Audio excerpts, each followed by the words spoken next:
Hello everyone, welcome to Oliveboard. My name is Dinkar, and today again I have come up with a special session on previous year question and explanation. We have already done two sessions on the previous year question where we have discussed question on ESI and finance, and today I'll be discussing about the question on management. Okay, so we'll be talking about the management in this session. Okay, so based on the success of this series, we'll be continuing this series further. Okay, and we need all your important support that you can give, because this is a very important type of series. Every day, every time we are coming out with some or the other innovative way of making you aware of the various things, questions and various other things. So every time in Oliveboard we are coming out with such a good innovation, so we just need your support in helping us out in making all these series. So that is why your participation is the must for all these sessions. So make sure that you participate in large numbers and make this series again a successful series as you have done the previous one. Okay, so this is again a previous year question paper series with explanation, and we'll be discussing the questions on communication. Okay, so last time we have a question on communication. Like, first question was, cross wire communication takes place when people working at the same level interact with those working at a higher or a lower level of organizational hierarchy and across the boundaries of their reporting relationship. Okay, so cross wire working at a same level interact with those working at a higher or a lower level. Okay, so across the reporting hierarchy. Okay, they are not reporting to the same hierarchy, they are communicating in a different hierarchies. So what is this type of communication is known as? Okay, so that communication is known as diagonal communication. Diagonal. Okay, so I'll be telling you what is the meaning of diagonal. You just bear with me for some time.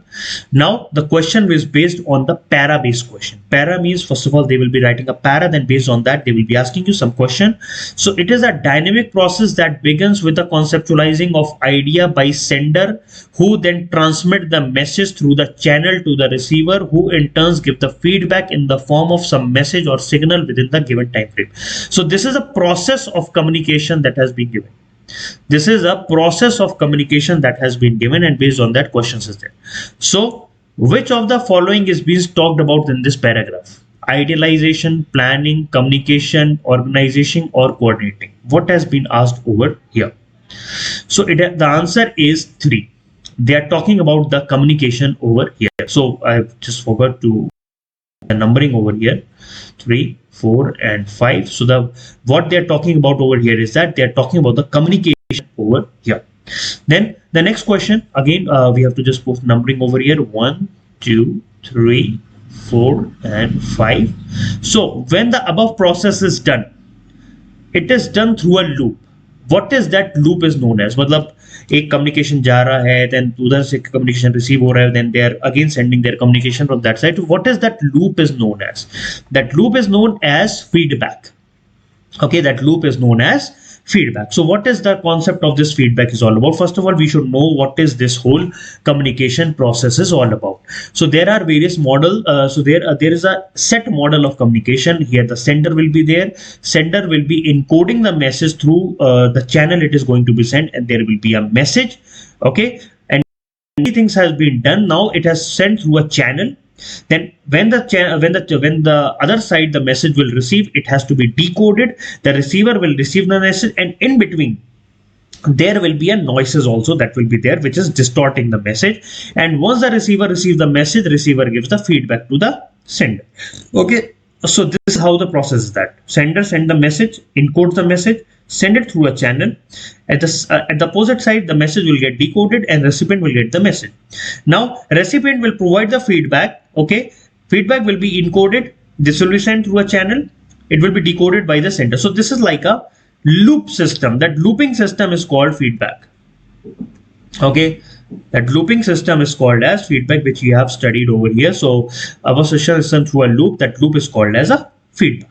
Okay, so there are various type of directions of communications are there, since the first question is regarding the diagonal communication, right? So we have to know what are the type of communications are there. Downward communication.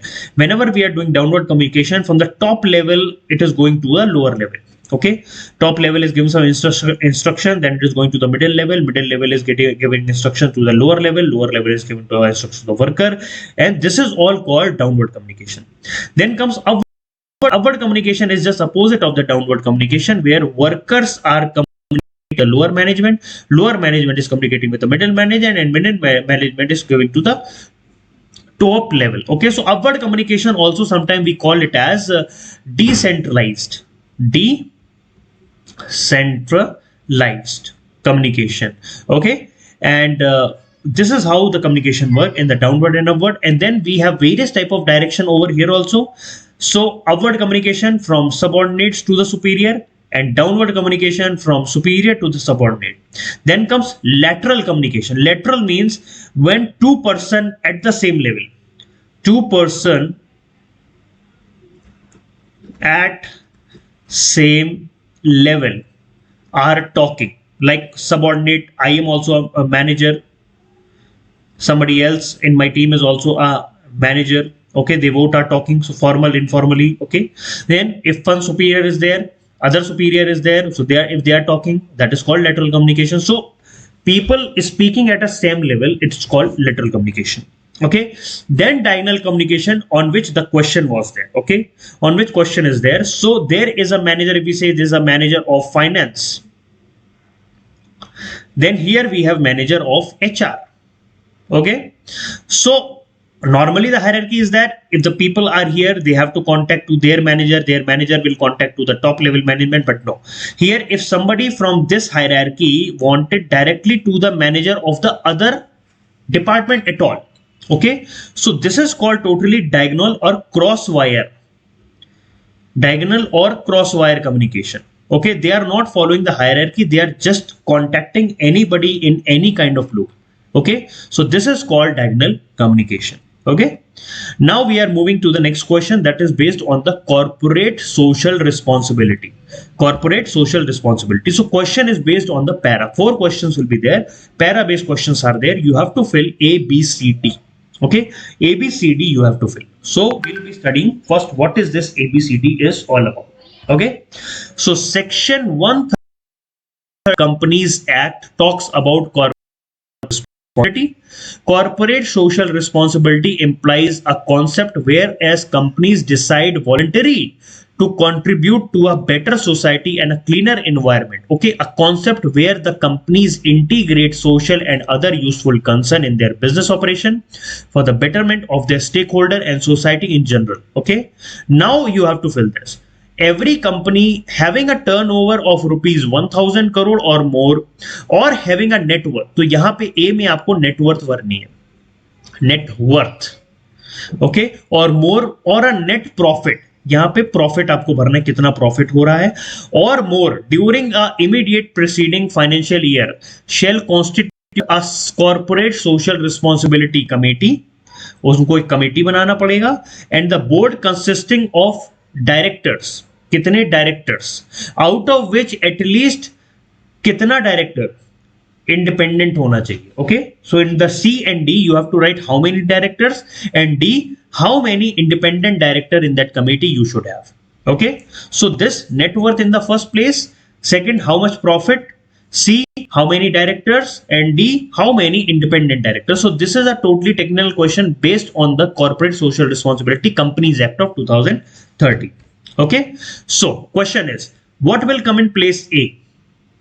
मतलब place A में क्या है, place A is what, net worth कितना होना चाहिए company का, what should be the net worth of the company, the net worth of the company should be 500 crore. Answer number 5.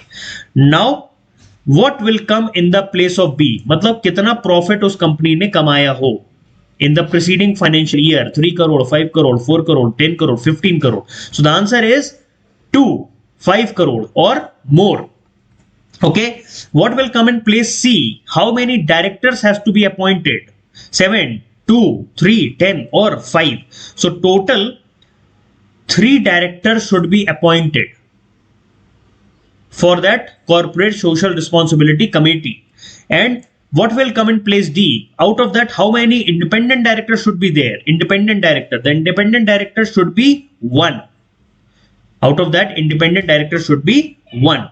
Okay, so the company is having a net worth of 500 crore or a turnover of rupees 1000 crore turnover, net worth,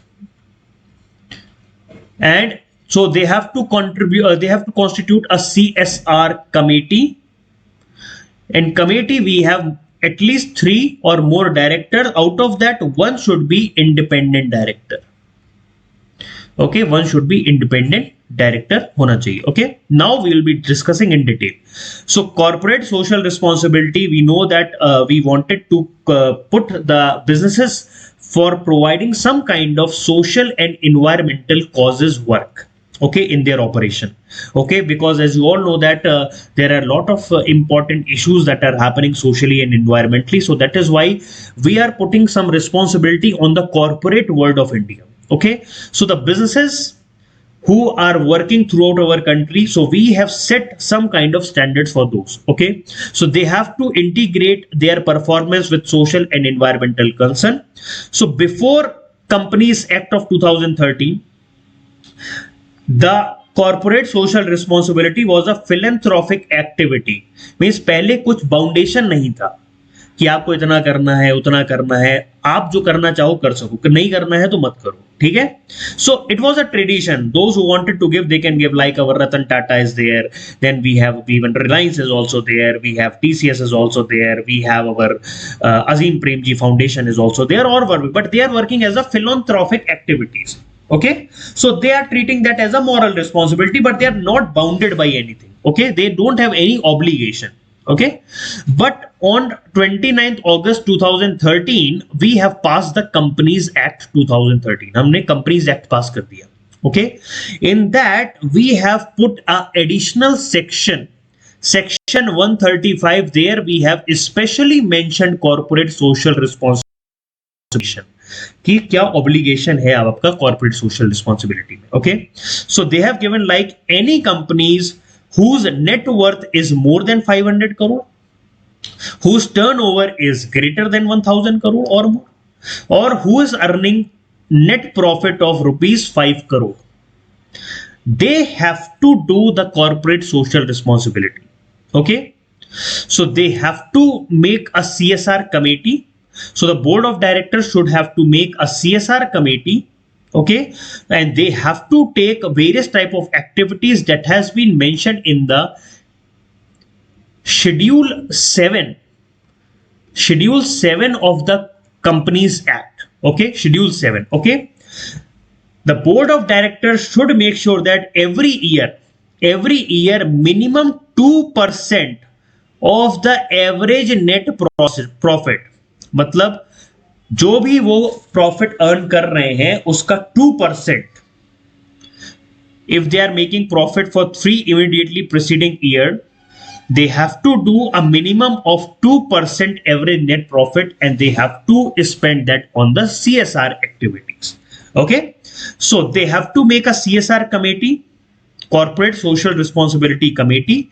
This committee will be having 3 or more directors. Okay, in which at least one should be independent. Okay, then the unlisted public companies or private companies will be also having their CSR committees with or without independent director. Okay, if independent director is not required. Okay, so a private company can have only 2 directors.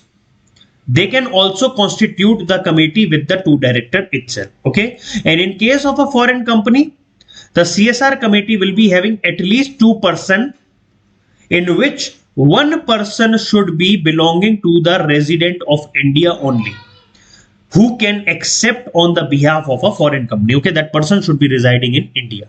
So what is the duties of the CSR committee? CSR committee has to recommend the CSR policy to the board. CSR committee will be telling what type of activities they are going to undertake. CSR committee will recommend how much expenditure has to be made in which type of activities. Okay, CSR committee will be monitoring all the things of the CSR activity of a company. Okay, this committee will be also having some special transparent controlling mechanism, whether the proper projects are being done by the company or not. Okay, so these are the places where you can do CSR activities like eradication of the extreme hunger and poverty, Prime Minister Relief Fund you can put, then maternal health, child mortality rate, gender equality, women empowerment, social business project you can put. Most of the people are working in the educational area. We have Ajit Premji Foundation, we have our Biocon companies also working in educational sector. Okay, then vocational skills, employment, environmental sustainability, then combating of HIV, AIDS, malaria, other diseases, and various other matter which have been given in the schedule 7 of the Companies Act. Okay, so these are all two things: communication and corporate social responsibility we have to discuss today. And again, we'll be coming out with some more important previous year questions. And so please stay tuned to our Oliveboard channel, and thank you. And if you are liking this, please support us in the Oliveboard channel by liking, subscribing, and also providing some of your beautiful comments. Okay, so thank you so much. Bye bye, and have a nice day.